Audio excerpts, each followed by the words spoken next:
Good morning din sa Carla at good morning mga boss. Ngayon nga na ay araw ng Biyernes at ngayong umaga ay makakasama din natin si Pag-asa Weather Forecaster Alzar Aurelio para gabayan tayo sa magiging lagay ng panahon sa mga susunod na oras at araw. Good morning, Mr. Aurelio. Good morning sa iyo, Jessie. Ganun din po sa lahat ng nanonood.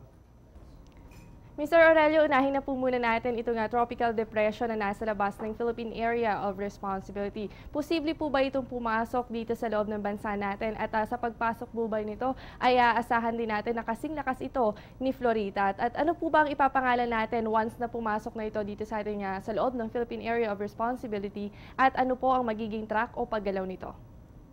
Opo, meron tayong bagyo na sa labas ng ating Philippine Area of Responsibility. Ito po yun at ayon sa JMA o Japan Meteorological Agency, isang ganap na tropical depression. Pero dito sa Pag-asa ay tinatawag natin siyang low pressure area. Ngayon pa man ay binabantayan natin itong weather system kung ito ipapasok o hindi. Pero ayon sa data natin ngayon ay kapag ito kikilos pa westward, ay maaari po mga Monday pa next week ito ipapasok sa ating Philippine Area of Responsibility. At may isa pang track na ating inaasahan o ating binabantayan ay maaari itong mag-northwestward at maaari po hindi pumasok sa ating Philippine Area of Responsibility. Kapag ito'y nasa loob ng ating PAR at kapag ito'y naging bagyo, tatawagin natin po siyang Glenda.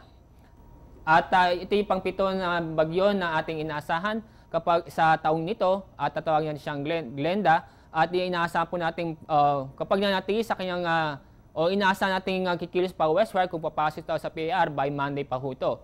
At sa ating buwan nito, ang inaasahan po nating track ng bagyo ay dalawa pong binabantayan natin. Ito yung westward at northwestward na direksyon ng bagyo sa buwan nito. So ayan nga, narinig nga natin mula kay Mr. Aurelio na maaring pumasok sa loob ng bansa natin o sa loob ng Philippine Area of Responsibility itong tropical depression sa Lunes at papangalanan po itong Glenda kung sakali nga na ito ay makaapekto sa bansa. Mr. Aurelio, ngayong buwan ng Hulyo, ilang bagyo pa ang inaasahan natin na papasok o makakaapekto sa bansa at magiging destructive din po ba yung galaw nito o yung track nitong mga bagyo nito? Opo, at ito sa buwan nito, inaasahan natin 2 o 3 bagyo. Nakisa na po tayong bagyo, so meron tayong isang binabantayan meron pa tayong inaasahang 1 o 2 bagyo sa buwan ng July. Sa August naman, nakikita nyo, inaasahan po nating bagyong papasok sa ating Philippine Area of Responsibility, 3 o 4 na bagyo. Ang inaasahan po nating track ng bagyo kapag ito'y sa buwan nito ay northwestward, yung sinasabi ko kanina, at ito'y maaaring hindi tatama sa ating bansa at yung isa pang northwestward na tatama mostly po dito sa Northern Luzon. Kung bakit ganito ang ating track ng bagyo? Dahil sa epekto ng southwest monsoon o habagat. Dahil sa buwan ng July, kalakasan po ng habagat, kaya po tinutulak ng bagyo na papunta, maaari po sa tatama sa Northern Luzon o hindi po, o dito po lang po siya sa bandang northeastward ng Philippine Area of Responsibility dadaan ang bagyo.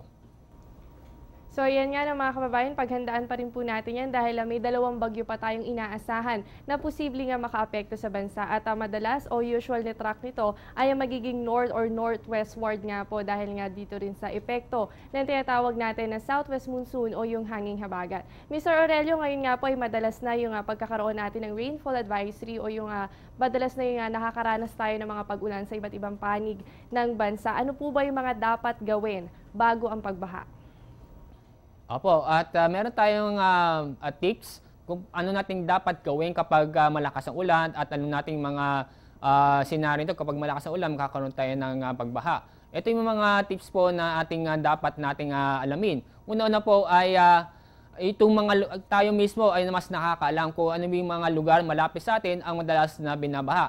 At kapag nagkaroon ng pagbaha ay hanggang saan po ang pagbaha nito. Yung pangalawa po, ito yung alamin po natin ang flood warning system sa ating lugar. At kapag ito'y alam natin at ano ba dapat gawin kapag tayo nakarinig. Isa sa mga bagay na flood warning system, ito yung pagtaas ng ilog at ito yung pagbibigay ng warning o pagtunog ay alam na agad natin na dapat tayong ay lumikas. Pangatlo, ito yung daily weather condition.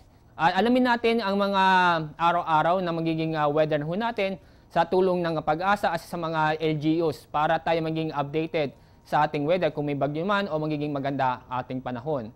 At alamin natin ang evacuation area. Kung sa ating lugar, sa loob nating bakuran, meron pa tayong mga lugar doon sa malapit sa atin na pwedeng evacuation. O wala naman, maaaring tayong pumunta sa mataasan lugar, sa mga ating kapitbahay o sa simbahan man na dapat importante alamin po ang ligtas na lugar na malayo sa pagbaha. Sumunod po ay ito yung stock ng food. Ito po yung mga kailangan po natin, yung mga pagkain na madaling lutuin o hindi na kailangan at di kailangan ng ilagay pa sa ref o refrigeration. Yung madaling lutuin tulad mga lata o ang instant noodles. At yung sumunod po, ito yung mga radyo flashlight. Importante po yan dahil kapag nagkaroon ng pagbaha, malakas ang ulan, ay madalas magkakaroon tayo ng brownout. So kailangan po yan, importante po yan yung radyo para ma-inform tayo kung ano magiging weather ho natin sa kinabukasan para magiging alam mo natin ating gagawin. Flashlight dahil siyempre pag inaasa natin ng brownout, kailangan natin ang flashlight.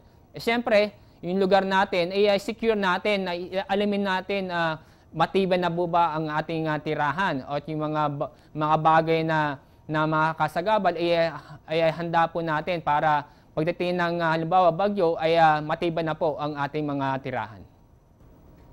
Ayan nga mga kababayan, narinig natin ang ilang tips mula kay Mr. Elzar Aurelio kung paano nga ba tayo magiging prepared. Lalo na kapag ngayon na nakakaranas tayo ng madalas na pagbaha dulot nga nitong mga pag-ulan. At isa nga dyan, dapat lagi tayong nakamonitor sa daily weather conditions. At syempre, samahan nyo kami dito sa Panahon TV. Mr. Aurelio, ngayon nga po ay muling umiiral na naman o nagpapaulan na naman ito nga Intertropical Convergence Zone o ITCZ dito sa Mindanao. Ano po ba ang dahilan ng muling pag-angat nito at hanggang kailan ito ay iiral sa loob ng Philippine Area of Responsibility? Opo, pagka panahon ng tag-ulan ay isa sa mga inaasahan nating weather systems na makaka-apekto sa ating bansa itong ITCZ o Intertropical Convergence Zone. At wala po tayong habagat dito sa ating bansa dahil bahagya pong humina. At umaabot lang po dito lang po sa labas ng Philippine Area of Responsibility, dito lang po sa west ng ating bansa at hindi po nakaka-apekto sa ating bansa itong habagat. Kaya po ang ITCZ, ito yung nakikita, ay Intertropical Convergence Zone ang nakaka-apekto sa ating bansa, lalo na po ang Mindanao.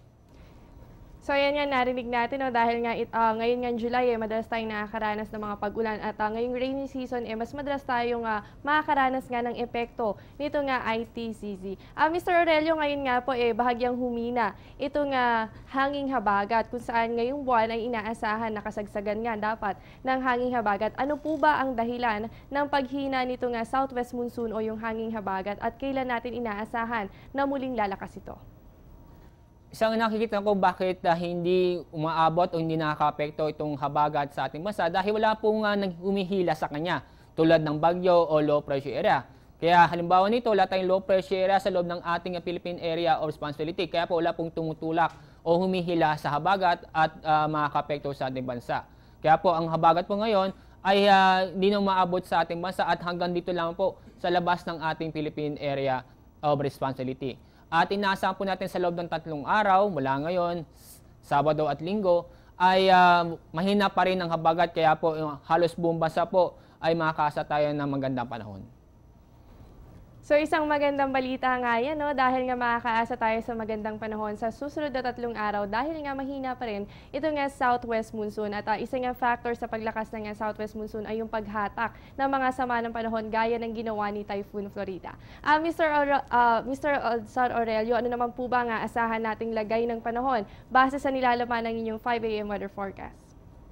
Opo, tulad ko sinabi kanina, Intertropical Convergence Zone ang nakaka-apekto dito sa bandang Mindanao. Kaya makakasa po tayo dito sa Davao Region at makakasa tayo sa Davao Region ng maulap na may mga light to moderate rains at thunderstorm.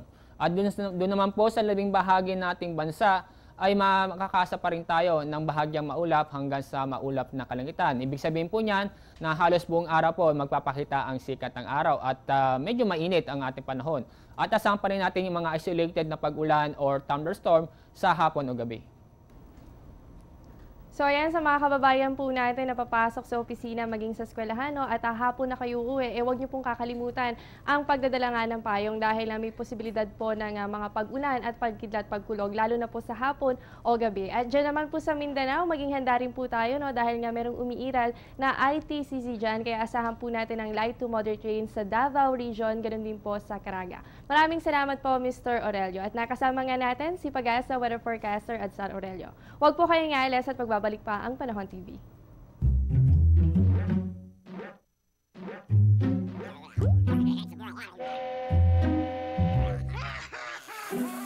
Worried kung nasaan ang package mo? Sa Air 21, worry-free! May real-time SMS updates kaya alam mong status ng padala mo every step of the way. Why worry? Pwede namang worry-free. Sa Air 21, sagot ko, padala mo.